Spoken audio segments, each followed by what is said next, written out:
Look closely at a kitchen counter, and you'll find water pooling off a series of quiet illusions. An ice cube shrinks into a puddle. A hot cup of tea breathes a plume of steam into the air.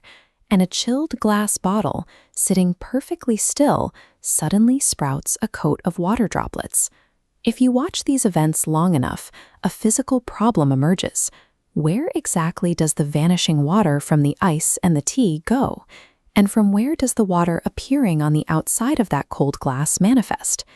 The answer rests in water's natural capacity to exist in three distinct physical forms on Earth: a solid, a liquid, and a gas. To understand how water pulls off these macroscopic illusions, we have to shrink down. We must look at the microscopic particles that dictate this reality.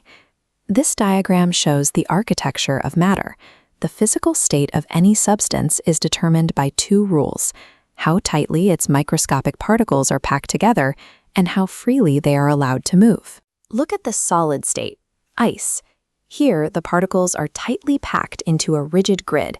They vibrate, but they are locked in place. Because these particles cannot flow, the resulting ice cube maintains a fixed shape and a fixed volume. In the liquid state, those particles loosen up. They remain close together, which means liquid water still has a fixed volume.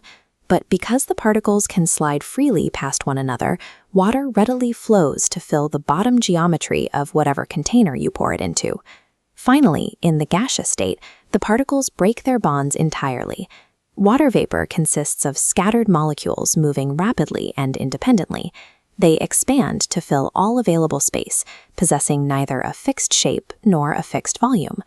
So when water appears to vanish from a hot cup of tea or a drying puddle, it hasn't ceased to exist. Its particles have simply spread too far apart for the human eye to register them. The driver of these physical transformations is heat energy.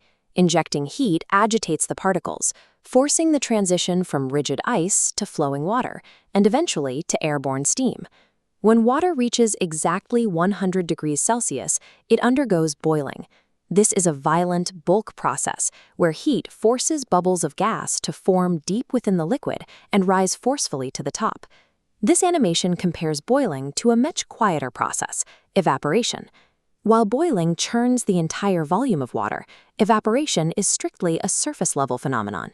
Even at room temperature, particles on the very top layer of the water can gather enough energy to break free and escape into the air as vapor. This chart shows how specific environmental factors control the rate of this escape. If you increase the ambient temperature, expand the exposed surface area of the water, or introduce a fast wind, the rate of evaporation spikes upward. Humans use these exact variables every day. When we spread wet clothes flat on a clothesline on a hot, windy afternoon, we are actively accelerating water's invisible escape into the atmosphere. But evaporation comes with a physical cost. To break free into a gas, water particles must steal energy from their physical surroundings. This specific energy requirement is called latent heat.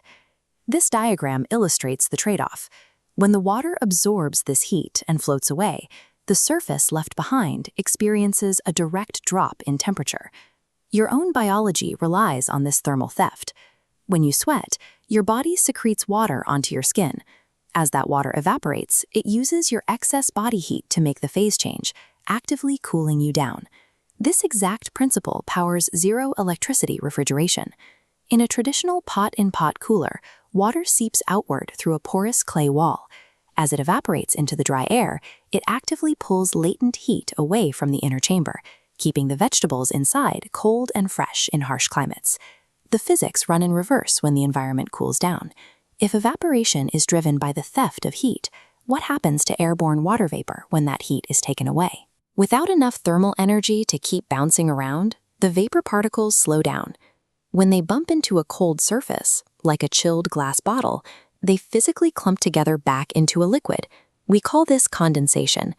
Evaporation is a heat thief that makes our physical world colder.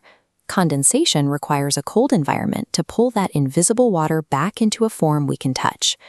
Warm air currents lift evaporated water vapor into the progressively colder layers of the atmosphere.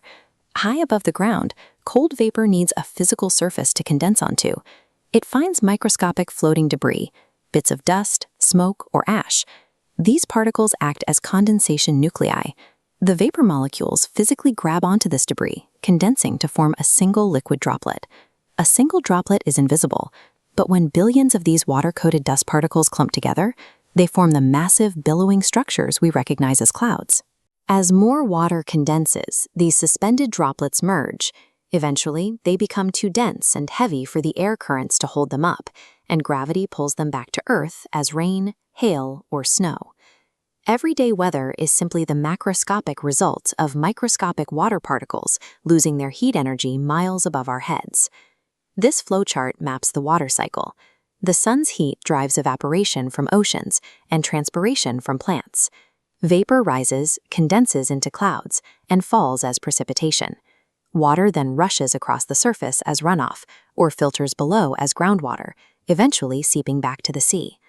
Despite the massive scale of this planetary cycle, humans only have access to about 1% of this water for drinking and agriculture. The rest is locked in oceans or frozen in glaciers. As global populations grow, protecting and conserving this tiny fraction of fresh water is a hard, physical necessity.